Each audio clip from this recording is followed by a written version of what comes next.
Mushroom வச்சு சப்பாத்தி, நான், key ரைஸ்க்கெல்லாம் சூப்பரான ஒரு side dish mushroom green masala எப்படி செய்கிறதுன்னு பார்க்கலாம் வாங்க. வெல்கம் டு சன்விகா சமையலறை. வீடியோக்குள்ளே போகிறதுக்கு முன்னாடி நம்ம சேனலை ஃபஸ்ட் டைம் பார்க்குறீங்கன்னா சப்ஸ்கிரைப் பண்ணிக்கோங்க. கூடவே இருக்க பெல் ஐக்கானை கிளிக் பண்ணிவிட்டு ஆல் ஆப்ஷனை செலக்ட் பண்ணிக்கோங்க. ரெசிபி எப்படி செய்கிறதுன்னு பார்த்துடலாம். முதல்ல மசாலா ரெடி பண்ணுறதுக்கு ஒரு மிக்ஸி ஜாரில் ஒரு கைப்பிடி புதினா, ஒரு கைப்பிடி கொத்தமல்லி, கொஞ்சமாக கருவேப்பிலை, காரத்திற்கு 2லேருந்து 3 பச்சை மிளகாய் சேர்த்துக்கலாம், 5-6 பல் பூண்டு, ஒரு சின்ன துண்டு இஞ்சி, 1 டீஸ்பூன் சோம்பு, 1 டீஸ்பூன் சீரகம், 1 டீஸ்பூன் மிளகு சேர்த்துக்கலாம். பிரியாணி ஸ்பைசஸ் பட்டை, கிராம்பு, ஏலக்காய்லாம் ஒரு பீஸ் சேர்த்துக்கோங்க. இது எல்லாத்தையும் தண்ணி ஊற்றாமல் இந்த அளவுக்கு நல்லா பேஸ்ட்டாக அரைச்சி எடுத்துக்கலாம். இது தனியாக இருக்கட்டும். இப்போ கிரேவி பண்ணுறதுக்கு ஒரு பேனில் 1 டேபிள் ஸ்பூன் ஆயில் சேர்த்துட்டு க்ளீன் பண்ணி வச்சுருக்க மஷ்ரூமை உள்ளே சேர்த்துக்கலாம். இது ஒரு பாக்கெட் அளவு இருக்கும். இதை மீடியம் ஃப்ளேமில் வச்சு இந்த மாதிரி மிக்ஸ் பண்ணிகிட்டே இருங்க. மஷ்ரூம்லேருந்து தண்ணி ரிலீஸ் ஆகி பாதி குக்கானா போதும். தண்ணி ட்ரை ஆகணும்னு அவசியம் இல்லை. இந்த அளவுக்கு தண்ணி ரிலீஸ் ஆனதும் இதை தனியாக எடுத்து ஒரு பிளேட்டில் மாற்றிக்கலாம்.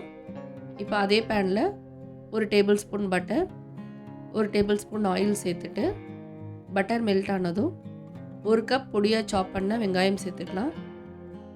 நான் இன்றைக்கி 2 மீடியம் சைஸ் வெங்காயம் எடுத்திருக்கேன். ஒரு பேக்கெட் மஷ்ரூமுக்கு கரெக்டாக இருக்கும். வெங்காயம் லைட்டாக கலர் சேஞ்ச் ஆகி கண்ணாடி பதம் வந்ததும் பொடியாக சாப் பண்ணி வச்ச 2 மீடியம் சைஸ் தக்காளி சேர்த்துக்கலாம்.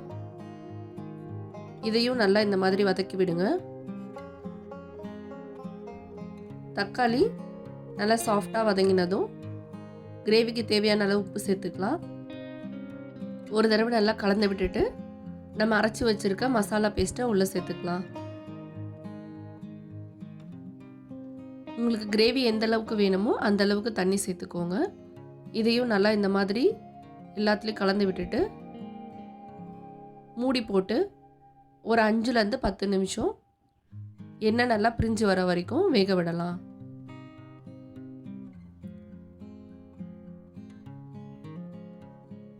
இப்போ 5 நிமிஷம் கழித்து ஓப்பன் பண்ணி பார்த்தீங்கன்னா மசாலா நல்லா எண்ணெய் பிரிஞ்சு இந்த அளவுக்கு குக் ஆனதும் ஒரு தடவை நல்லா கலந்து விட்டுடுங்க. நம்ம வதக்கி தனியாக எடுத்து வச்சுருக்க மஷ்ரூமை இப்போ உள்ளே சேர்த்துக்கலாம். மஷ்ரூமை வதக்கும் போது லைட்டாக தண்ணி இருந்ததுனால அந்த தண்ணியோடு அப்படியே சேர்த்துக்கோங்க. அப்போ தான் கிரேவி நல்லா டேஸ்டியாக இருக்கும். இப்போ ஃபைனலாக 1 டீஸ்பூன் கரம் மசாலா சேர்த்துக்கலாம். ஒரு தடவை நல்லா கலந்து விட்டுட்டு ஒரு 5 நிமிஷம் குக் பண்ணுங்கள்.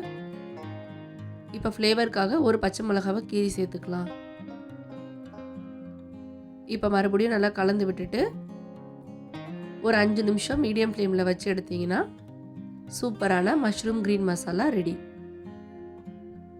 நல்ல ஸ்பைசி அண்ட் டேஸ்டியாக கீ ரைஸ் சப்பாத்திக்கெலாம் ரொம்பவே சூப்பராக இருக்கும். மஷ்ரூம் இருக்கும்போது இந்த ரெசிபியை மிஸ் பண்ணாமல் ட்ரை பண்ணி பாருங்கள். ஃப்ரெஷ்ஷாக மசாலா ரெடி பண்ணி செய்கிறதுனால இதோட டேஸ்ட்டு அட்டகாசமாக இருக்கும். இன்றைக்கி நான் சப்பாத்தியோடு தான் சர்வ் பண்ணியிருக்கேன். எனக்கு எப்பவும் போல் ஒரே மாதிரி கிரேவி வேண்டாம், கொஞ்சம் டிஃப்ரெண்ட் அண்ட் ஸ்பைஸியாக இருக்கணும்னு நினைக்கிறவங்களுக்கு இந்த ரெசிபியை மிஸ் பண்ணாமல் செஞ்சு கொடுங்க. நீங்களும் இது போல் இன்ட்ரெஸ்டிங் அண்ட் ஈஸியான ரெசிபீஸ்லாம் ட்ரை பண்ணி பார்க்கணுன்னா நம்ம சேனலை மறக்காமல் சப்ஸ்கிரைப் பண்ணிக்கோங்க. வீடியோ பிடிச்சிருந்தா லைக் பண்ண மறக்காதீங்க. கண்டிப்பாக ஷேர் பண்ணுங்கள். அடுத்து ஒரு இன்ட்ரெஸ்டிங் அண்ட் ஈஸியான ரெசிபீஸோடு மீட் பண்ணலாம்.